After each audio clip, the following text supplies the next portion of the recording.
2 e meio.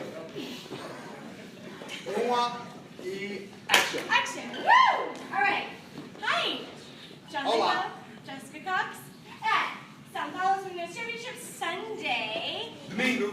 This was our class on partnering, so we focused on non-traditional points of connection, right? So straying away from those usual two-hand, single, and right-to-right that we use so often. Right, that we kind of know how to do in our sleep. So the first thing we did was a sugar push off of our back. 1, 2. I put the palm up so she knows I'm the one that's going to be turning. I block the slot. I check, instant redirect, right? So no heel, just the ball of the foot for 3. And I kind of have a little bit of a groove depending on the music, right? So no robot. 3 and step right underneath myself for 4. Just rotate over and look over the shoulder to make sure she did move.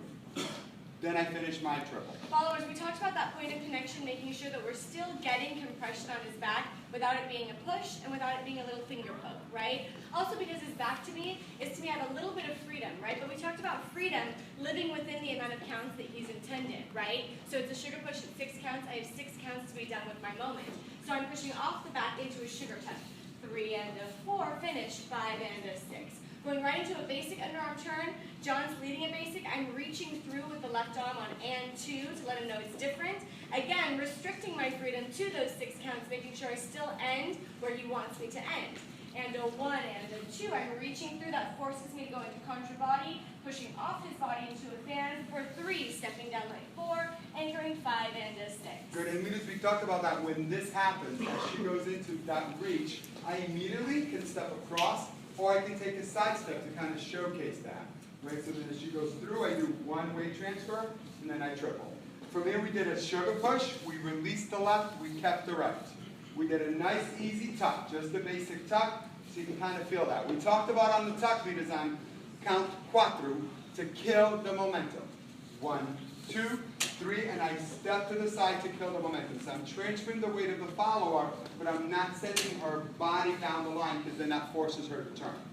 Followers, as soon as I feel this point of connection on 4, it limits my travel down line. So my step becomes more in place underneath my center rather than progressive down the line of dance. Good, so we've got 1, 2, 3, and 4. I'm going to duck the follow for and 5, and 5.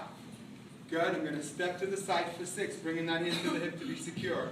2 counts up, 7, 8. I still maintain connection. Then I release it for a triple step. Followers, we talked about using a plie to survive duck, so that doesn't always have to be me compromising frame. I can use a level change to get through that little window if I don't feel like using my rib cage as much, right? So if I didn't want to plie, this would be more of a traditional duck where I'm going into a C curve through my framing. If I didn't feel like that, which some days I don't, I use my plie to help me maintain more of my basic framing to then make sure I step into count 6 so that I'm still holding my own weight. There is compression in my left hand with him, but I'm not staying here for 5 and just leaning through 6. That's very different, right? Yeah? Leaders, for you, on that duck, make sure that you use your right, as you take your right hand over, use your left shoulder to kind of raise it up, right? As opposed to me taking my left and kind of forcing the follower underneath, right? It's a very different duck. So use your shoulder to roll it up. So I roll my shoulder on and 5. So really raise that shoulder so it makes it easier for her. Yes? Obrigado. Thank you so much. See you in a little bit.